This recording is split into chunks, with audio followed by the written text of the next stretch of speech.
كمال الوجود بذكر الإله وتصفو الحياة.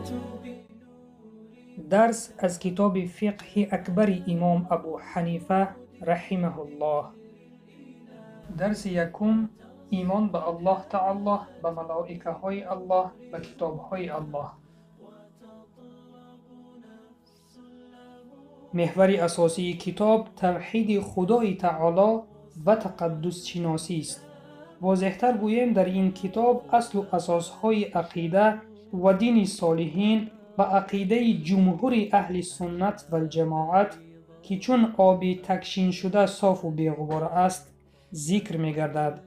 شخصی که به عباره‌های این کتاب گوش داده آن را چنانه که لازم است فهم کند و به آن عمل نماید، می‌تواند عقیده خود را به یگانگی خداوند متعال و به ذات و صفاتش موافق عقیده اهل سنت و الجماعت راست و درست سازد. زیرا انسان را ضرور است که چنین عقیده را دارا باشد که در رفتار و کردارهای خود به آن اعتماد و باوری کرده تواند.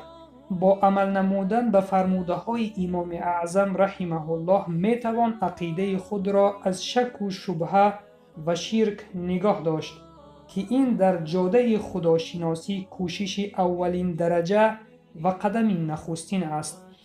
چون بنده به این موفق گردد پس کوشش میکند عملهای او تنها برای رضای خدای تعالی باشد تا سعادت دنیا و آخرت را صاحب شود. حکایت از روزگار امام اعظم رحمه الله. گروه از علمای علم کلام یعنی علم فلسفه به حضرت امام در موضوع توحید اراده بحث نمودند. پیش از آن که آنها ابراز عقیده کنند حضرت امام به ایشان گفت که اولین به یک سخن من پاسخ دهید، بعد از آن وارد بحث شویم. آنها راضی شدند و امام ابو حنیفه فرمود کشتی بیراننده در دجله خود به خود پوری بار رود و به آن طرف دریا گذرد و خود لنگر پرتاید. بارها خود به خود از کشتی خالی گردند، باز برگشته به کشتی بار شوند و کشتی خود به خود به این طرف شنا کند و چنین و چنان شود. آیا این ممکن است؟ علمای علم فلسفه در جواب گفتند که بیراننده این غیر امکان است. حضرت امام گفتند اگر کشتی نتواند بیراننده حرکت کند پس این عالم با این قدر پستی و بلندی، نشیب و فراز و دیگر میتواند بی صاحب در روش خود در حرکت باشد؟ اهل کلام بجای جواب سکوت را اختیار نمودند. اساس توحید و اعتقاد. اصل التوحید و ما یصح الاعتقاد علیه یجب ان یقول آمنت بالله و ملائکته و کتبه و رسله والبعث بعد الموت والقدر خیره و شره من الله تعالی والحساب والمیزان والجنة والنار حق كله. اصل توحید و آن چی که باید به آن اعتقاد داشت واجب است که هر مسلمان با یقین و باور بگوید به خداوند و فرشتگانش، کتابها و پیامبرانش، به زنده شدن پس از مرگ و به تقدیر نیکی و بدی که از طرف خداوند متعال است ایمان آوردم. حساب و میزان یعنی ترازوی اعمال و بهشت و دوزخ همه اینها حق و راستند.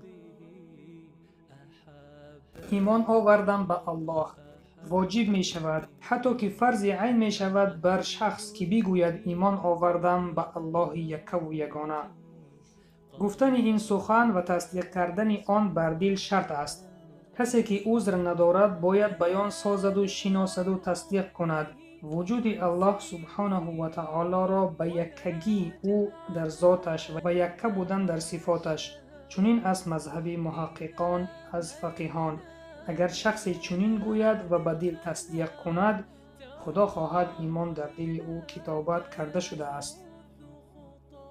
ایمان آوردن به فرشته های الله تعالی. فرشتگان یک نوع مخلوق خدایند.